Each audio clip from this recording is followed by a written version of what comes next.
أعوذ بالله من الشيطان الرجيم بسم الله الرحمن الرحيم الله لا إله إلا هو الحي القيوم لا تأخذه سنة ولا نوم له ما في السماوات وما في الأرض من ذا الذي يشفع عنده إلا بإذنه يعلم ما بين أيديهم وما خلفهم ولا يحيطون بشيء من علمه إلا بما شاء وسع كرسيه السماوات والأرض ولا يؤوده حفظهما وهو العلي العظيم آمنت بالله صدق الله العظيم رب اشرح لي صدري ويسر لي أمري واحلل عقدة من لساني يفقهوا قولي اللهم أرنا الحق حقا وارزقنا اتباعه وأرنا الباطل باطلا وارزقنا اجتنابه آمین یا رب العالمین۔ دوستوں اور بزرگوں، سورہ بقرہ آیت نمبر 255 آپ کے سامنے تلاوت کی ہے۔ اس پارے کا دوسرا رکوع زیر مطالعہ ہے۔ اس رکوع میں اہل ایمان کی معاشرتی زندگی کی تربیت کی جا رہی ہے، اور معاشرتی زندگی میں خاص طور پر لین دین کا معاملہ آتا ہے، اور جب تک اہل ایمان کا اللہ پر کامل یقین نہ ہو۔ اللہ پر کامل یقین سے مراد ایمان باللہ، ایمان بالآخرت، ایمان بالرسول، اس وقت تک انسان کا لین دین درست نہیں ہوتا۔ قرآن مجید کا ایک اسلوب ہے، جہاں بھی کوئی حکم ایسا دیا گیا جس میں انسان کی زندگی اجیرن میں پڑی، تو انسان کے ذہن میں جو سوال پیدا ہوئے، یہ کام میں کیوں کروں، کس کے لیے کروں، اور اس میں مجھے کیا فائدہ ہو، تو اللہ تعالیٰ نے اپنی پہچان کروائی کہ یہ کام اس ذات کے لیے کرتا۔ یہ اسلوب قرآن مجید میں اور دوسرے مقامات پر بھی بیان ہوا۔ دوسرے بارے میں آیت نمبر 161 162 دیکھیے۔ ان الذین کفروا وماتوا وهم کفار اولئک علیہم لعنۃ اللہ والملائکۃ والناس اجمعین خالدین فیہا لا یخفف عنہم العذاب ولا هم ینظرون۔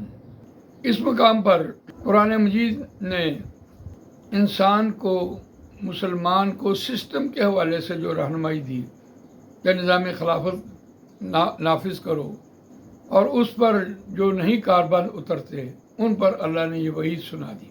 جب اتنا سخت حکم آیا تو انسان کے ذہن میں وہی خیال، میں یہ عمل کیوں کروں، کس کے لیے کروں، اور مجھے کیا فائدہ۔ تو ساتھ ہی اللہ تعالیٰ نے قرآن مجید میں اپنی ذات کا ذکر کیا۔ وَإِلَٰهُكُمْ إِلَٰهٌ وَاحِدٌ، تمہارا معبود ایک ہی معبود ہے، لا الہ الا ہو، نہیں کوئی معبود سوائے اس، هو الرحمن الرحیم، اور وہی مہربان نہایت رحم کرنے والا۔ اور اس میں اعظم کے ساتھ، اور یہاں بھی جو آیت نمبر 255 میں بھی اور 254 میں بھی جو حکم ہوا کہ اہل ایمان یا ایھا الذین آمنوا انفقوا مما رزقناکم من قبل ان یأتی یوم لا بیع فیہ ولا خلۃ ولا شفاعۃ والکافرون هم الظالمون۔ اس دن کے آنے سے پہلے پہلے تم اپنا مال خرچ کر دو، اور اس بات کا انکار کرنے والے ہی ظالم ہیں۔ تو اس پر ہم نے دیکھا کہ قیامت کے آنے سے پہلے پہلے یا انسان کی موت کے واقع ہونے سے پہلے پہلے مال کا خرچ کرنا، اس سے مراد یہ ہے کہ جو قرض لیا ہوا ہے اس کو واپس کرو، کیونکہ نبی اکرم صلی اللہ علیہ وسلم نے مقروض کا جنازہ نہیں پڑھایا۔ نبی اکرم صلی اللہ علیہ وسلم کا اپنا عمل بھی یہی تھا، سونے سے پہلے پہلے جو مال غنیمت آیا ہوتا اس کو تقسیم کرتے۔ اور اتنا سخت حکم آج کی دنیا میں، تو اس کے بعد اللہ تعالیٰ نے اپنی ذات اور صفات کے حوالے سے آیت الکرسی میں جو رہنمائی دی ہے۔ آیت الکرسی قرآن مجید میں لمبی صورتوں میں سے ایک صورت ہے، جس کو اسلام میں داخل ہونے کا شاہدرہ ہے، دروازے کا اعزاز حاصل ہے۔ اور آیت الکرسی کی فضیلت کے اعتبار سے دیکھیے تو اس میں اللہ تعالیٰ کی ساری صفات بیان ہوئی ہے، اور انسانیت کے لیے وہ ہدایت اور رہنمائی کیسے بنی۔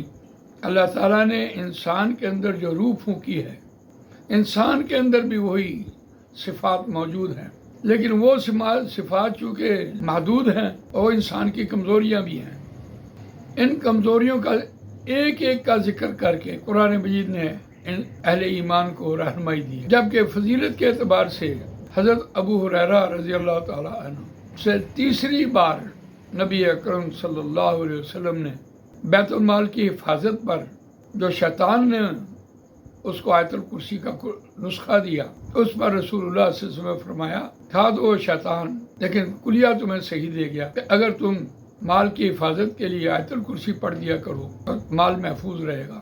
یہاں تک کہ فرض نماز کے بعد آیت الکرسی پڑھنے والا صرف ایک موت ہی اس کے راستے میں رکاوٹ ہے، جیسے موت آئی ویسے جنت میں چلا، یعنی فرض نماز کے بعد آیت الکرسی پڑھنے کے والے کو یہ اعزاز ملا۔ رات کے سوتے وقت اگر آیت الکرسی پڑھ لی جائے تو ساری رات فرشتے اس کی حفاظت۔ آیت الکرسی کا یہ مقام، لیکن رہنمائی کے اعتبار سے دیکھیے، سب سے پہلے اسم اعظم کا ذکر کیا، اللہ لا الہ الا ہو۔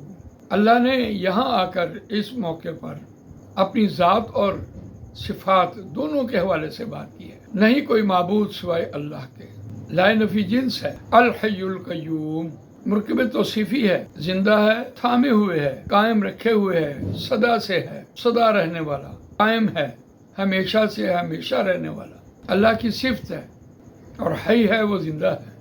یہاں جو ایک عیسائیوں کا عقیدہ ہے کہ حضرت عیسیٰ علیہ السلام کو اللہ کے ساتھ ملا دیا، اپنی طرف سے حضرت عیسیٰ علیہ السلام کو پھانسی لگایا، وہ تو دنیا میں نہیں ہے، وہ کیسے زندہ ہیں؟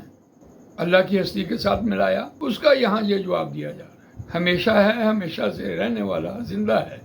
عیسائیوں نے اپنی طرف سے تو مار دیا انہیں، لا تأخذہ سنۃ ولا نوم، نہیں پکڑتی اسے کوئی اونگ اور نہ نیند۔ انسان تھک جاتا ہے، اونگ لیتا ہے، اونگ انسان کی کمزوری بن جاتی ہے، سولی پر بھی نیند آ جاتی ہے۔ آپ نے دیکھا جو صبح شام ڈرائیور چل رہے ہوتے ہیں، راستے میں چلتے چلتے فریش ہونے کے لیے ان کو اونگ آتی ہے، ویسے بھی اونگ غزوہ بدر میں، غزوہ احد میں، غزوہ خندق میں میدان جنگ ہو اور شانہ بشانہ لڑائی ہو رہی ہو، صحابہ کرام کہہ رہے ہوں کہ اتنی زوردار اونگ آ رہی تھی کہ تلواریں ہاتھ سے، جیسے اونگ آئی ویسے فریش ہو گیا۔ لیکن بہرحال یہ انسان کی کمزوری ہے، یہاں اس انسان کی کمزوری کو مد نظر رکھتے ہوئے اللہ تعالیٰ نے اس کا ذکر کیا۔ اللہ تعالیٰ نے انسان کے اندر روح پھونکی ہے، اور جو صفات اللہ کی ہیں سو انسان کی ہیں۔ آپ سمندر میں سے ایک قطرہ پانی لے لیں، اس کا انالیسس کریں H2O،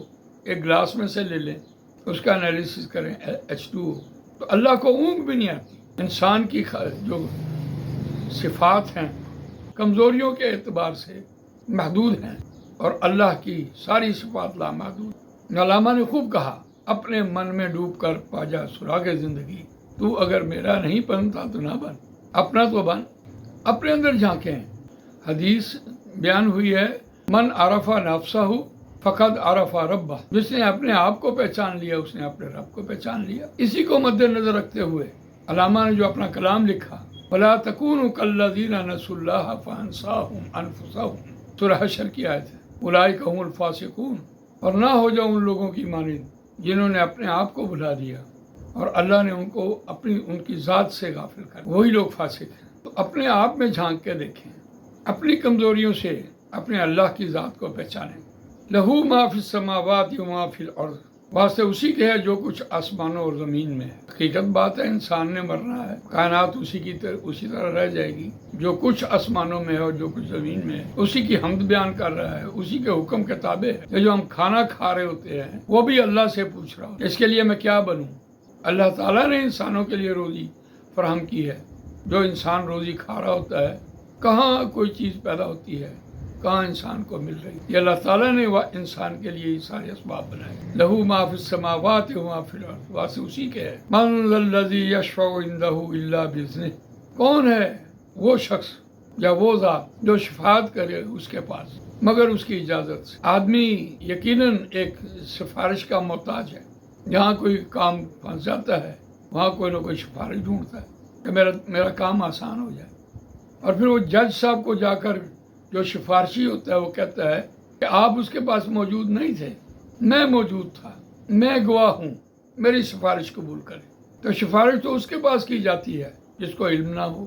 اور ایک شفاعت باطلہ ہے اور ایک شفاعت حقہ ہے۔ شفاعت باطلہ کے لیے بنی اسرائیل پہلا پارہ، واتقوا یوما لا تجزی نفس عن نفس شیئا ولا یقبل منها شفاعۃ ولا یؤخذ منها عدل ولا هم ینصرون۔ شفاعت باطلہ کے سارے تصور کھاٹے، اور نبی اکرم صلی اللہ علیہ وسلم نے حضرت فاطمہ رضی اللہ تعالیٰ عنہ کو بھی یہ بات کہہ دی اور یہ فرما دی کہ اس دنیا میں مجھ سے کچھ لینا ہے میرے حصے میں سے لے لو، اللہ کے حصے میں سے میں کچھ نہیں دے پاؤں گا۔ لیکن ایک شفاعت حقہ بھی ہے، الا باذنہ، جب اللہ کسی کو اجازت کا حکم دیں گے آپ سفارش کر لے، تو پھر نبی اکرم صلی اللہ علیہ وسلم بھی جہنم سے مسلمانوں کو لے آئیں گے جن کی سزا پوری ہو۔ ایک بار جائیں گے، دو بار جائیں گے، تیسری بار جائیں گے، چوتھی بار نہیں جائیں گے۔ اللہ پوچھے گا آپ نہیں جاتے، تو آپ فرمائیں گے کہ ان کے آگے قرآن آڑے آ گیا ہے کہ انہوں نے مجھے دنیا میں نہیں کھولا۔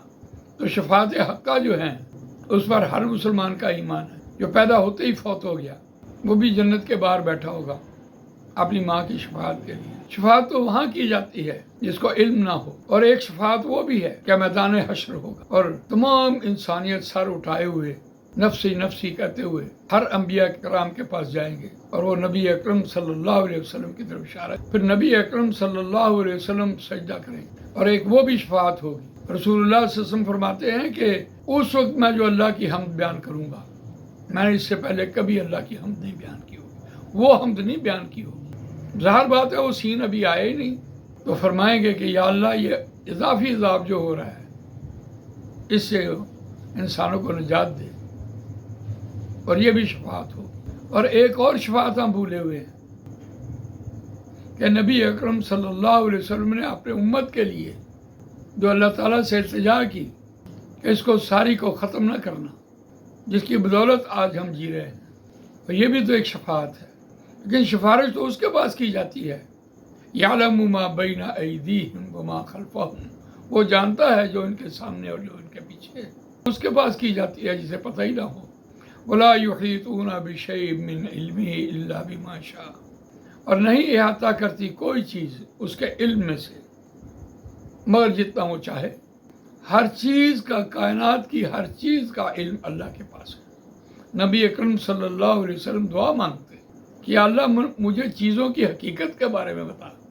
اللہ کو پتہ ہے ہر چیز کا علم پر اللہ کو۔ سورہ لقمان کی آخری آیت، وہ 5 کام جس کے بارے میں کسی کو علم نہیں، قیامت کب آنی ہے، بارش کب برسنی ہے، کہاں برسنی ہے، کیا اس کا فائدہ ہونا ہے، ماں کے پیٹ میں کیا ہے، بچہ کیسا ہوگا، اس کی تقدیر کیا ہے، اور کوئی شخص نہیں جانتا اس نے کل کیا کرنا ہے، اور کوئی جان نہیں جانتی اس نے کہاں مرنا ہے، اسے کس زمین پر موت آنی ہے۔